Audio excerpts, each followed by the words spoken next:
Welcome to a new vlog of Habi Jabi Diary. বন্ধুরা, আমার এই চ্যানেলে এই নতুন আর একটা ভিডিও আমি আজকে নিয়ে চলে এসেছি। আজকে আমরা কুমড়ো ফুলের বড়া বানাতে চলেছি। কুমড়ো ফুল খেতে খুবই সুস্বাদু লাগে, কুমড়ো ফুলের বড়া খেতে খুবই সুস্বাদু লাগে। আমরা কুমড়োর ফুল এনে এবার ভেতরে দেখুন একটা ছোট্ট করে ডান্ডিটা আছে, এটাকে আগে আমরা ভেঙে দিয়ে পাপড়িগুলোকে সুন্দর করে আলাদা করে আগে আমরা রেখে নেব। এবার এই যতগুলো আমাদের কাছে ফুল আছে কুমড়ো ফুলের, আমরা প্রত্যেকটা ফুলের ডান্ডিগুলোকে আগে সুন্দর করে ভেঙে নিচ্ছি। আপনারা দেখতেই পাচ্ছেন আমরা কিভাবে ডান্ডিটাকে ভাঙছি। ভেতরের যে ডান্ডিটা আছে ওইটা বড়া বানাবার সময় আমরা বাদ দিয়ে দিই। এবার এই কুমড়ো ফুল যখন আমাদের সব ডান্ডিগুলো ভাঙা হয়ে যাবে, এবার আমরা এটাকে সুন্দর করে পরিষ্কার করব। কিন্তু অবশ্যই ভেতরের এই যে ডান্ডিটা আছে এটাকে জন্য আপনারা সবাই ভেঙে আলাদা করে দেবেন, এটাকে বাদ দিয়ে দিতে হয়। আর আমরা কুমড়ো ফুলের বড়াটাকে এরপরে এগোবো। কুমড়ো ফুলের ডান্ডি তো আমরা বের করে বাদ দিয়ে এবার আমরা কুমড়ো ফুলটাকে সুন্দর করে ধুয়ে পরিষ্কার করে নিলাম।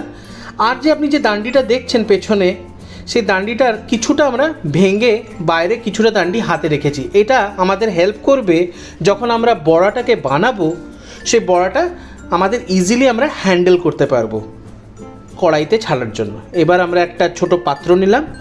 এই পাত্রতে আমরা 2 চামচের মতন বেসন আমরা নিয়ে নিচ্ছি। আমরা যেটা চানার বেসন হয় বা মটরের বেসন, অনেক লোকেরা অনেক রকমেরই বেসন পাওয়া যায় বাজারে, তো আমাদের কাছে এটা ছোলার বেসন আছে বা চানা বেসন বলে। 2-2.5 চামচের মতন বেসন নিলাম। আর তার সঙ্গে আমরা 1 থেকে 1.5 চামচের মতন আমরা কর্নফ্লাওয়ার নিয়েছি। এবার বলে রাখি কি, যদি আপনার কাছে কর্নফ্লাওয়ার না থাকে তো আপনি চালের গুঁড়ো নিতে পারেন, কিন্তু আমার কাছে যেহেতু আজকে চালের গুঁড়ো ছিল না, তো তার জন্য আমি আজকে কর্নফ্লাওয়ার নিয়েছি। কর্নফ্লাওয়ার বা চালের গুঁড়ো যদি আমরা এই ব্যাটারটা বানাবার সময় যদি আমরা অ্যাড করি, তো আমাদের যে বড়া অনেকই ক্রাঞ্চি হয়ে উঠবে। তো এবার একটু নুন নিলাম আর বেকিং পাউডার কিছুটা আমরা নিয়ে নিলাম। তার সঙ্গে একটু কালো জিরে অ্যাড করলাম, এটা আমাদের ব্যাটারটাকে অনেক টেস্টি করে তুলবে। এই করে আমরা এই পুরো মিশ্রণটাকে ভালো করে মিশিয়ে নিলাম। মিশিয়ে নিয়ে এরপর আমরা এর ভিতরে ধীরে ধীরে করে জল অ্যাড করব। আমরা জল অ্যাড করলাম। আর মনে রাখবেন কি, যে ব্যাটারটা আমরা তৈরি করব এটা একটু থিক ব্যাটার আমরা তৈরি করব। বেশি পাতলা ব্যাটার করলে আমাদের বড়া বানাতে সময় অসুবিধা হবে। আর একটা জিনিস বলে রাখি, ভুল করে যদি কখনো ব্যাটারটা একটু পাতলা হয়েও যায়, তখন আপনি কি করবেন, 1/2 থেকে 1 টিস্পুন বেসন বা কিছুটা অ্যারারুট অ্যাড করে দেবেন। আমি তো বলবো বেসনই অ্যাড করার জন্য, করে ব্যাটারটাকে একটা সেমি থিক ব্যাটারে পরিণত করে নেবেন।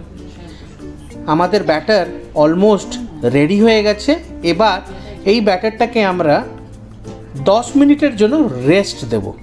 আমরা রেস্ট দিলে কি হবে, আমাদের যে কর্নফ্লাওয়ার দেয়া আছে ও কিছু সময়ের ভিতরে একটু থিক হয়ে যাবে, আর যেটা আমাদের এই বড়া ভাজার জন্য অনেকটাই হেল্প করবে। এখন আপনি দেখতেই পাচ্ছেন কি আমাদের ব্যাটারটা কত পাতলা লাগছে, কিন্তু কর্নফ্লাওয়ার যেহেতু আমরা অ্যাড করে রেখেছি, তো এটা কিছু সময়ের ভিতরে একটু থিক কনসিস্টেন্সিতে চলে আসবে। এবার দেখতে থাকুন আমি বড়াটাকে কিভাবে বানাচ্ছি। আমরা একটা ফ্রাইং প্যান নিলাম। এবার ফ্রাইং প্যানে কিছুটা তেল দিয়ে দিলাম, দিয়ে গ্যাসটাকে অন করে গরম হওয়ার জন্য তেলটাকে ছাড়লাম। মনে রাখবেন কি বেশি তেল নিতে হবে না, আমাদের জাস্ট শ্যালো ফ্রাই করতে হবে। তো আমরা তেল গরম হয়ে যাবার পর আমরা ব্যাটারটাকে আরেকবার ভালো করে মিশিয়ে নেব। যেহেতু আমাদের ঠিক হয়ে গেছে ব্যাটারটা, এবার আমরা একটা করে কুমড়ো ফুল নিয়ে আমরা ভালো করে এটাকে বেসন দিয়ে কোট করব। বেসন দিয়ে আমাদের প্রত্যেকটা ফুল সুন্দর করে আমরা আগে কোট করে নিচ্ছি।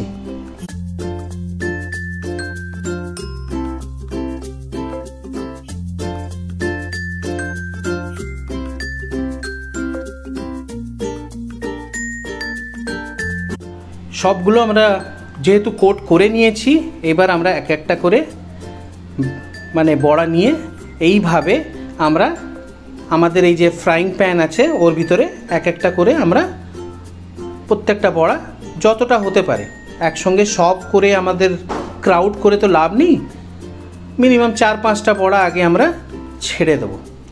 দিয়ে এটাকে এক পিঠ আগে ভালো করে ফ্রাই হবে, তারপর আমরা আর একটা পিঠ ফ্রাই করব।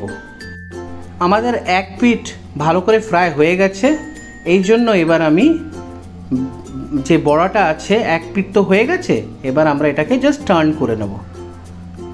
আমরা প্রত্যেকটা বড়া আবার টার্ন করে অন্য পিঠটাকেও আমরা আবার সুন্দর করে ফ্রাই করে নেব। দেখুন ডান্ডিটা থাকলে কি সুবিধা হয়, মাঝে মধ্যে যখন আমাদের একটু অসুবিধা হলো টার্ন করার জন্য, আমরা ওই ডান্ডিটাকে ধরেও আমরা ওটাকে এইভাবে টার্ন করে নিতে পারবো। করে আর এবার আমরা সেকেন্ড পিঠটাকেও আমরা ভালো করে ফ্রাই করে নেব।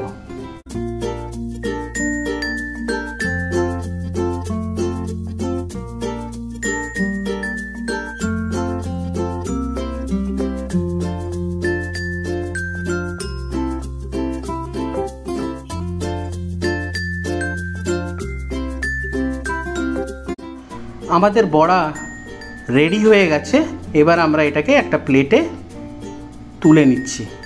দেখুন কত ক্রিস্পি দেখতে লাগছে, বড়া সুন্দরী ভাজা হয়ে গেছে।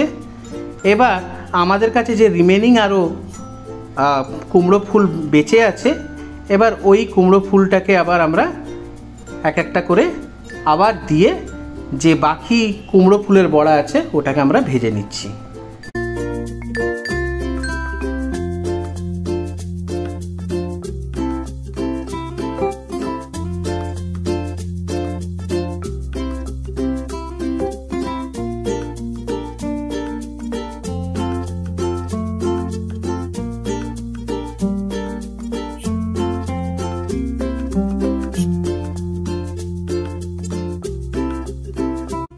আমাদের সব কুমড়ো ভাজা হয়ে গেছে, আমাদের সুন্দর করেই আমাদের বড়া ভাজা হয়ে গেছে। এবার আমরা প্লেটে এগুলোকে সবগুলোকে নিয়ে নিলাম। আমাদের সবথেকে সহজ পদ্ধতিতে আমরা আজকে এই কুমড়ো ফুলের বড়া রেডি করে নিয়েছি। আপনারা যদি আমার এই রেসিপিটাকে আপনাদের পছন্দ লেগে থাকে, কাইন্ডলি আপনি আমার এই রেসিপিটাকে শেয়ার করুন, লাইক করুন অ্যান্ড সাবস্ক্রাইব করুন।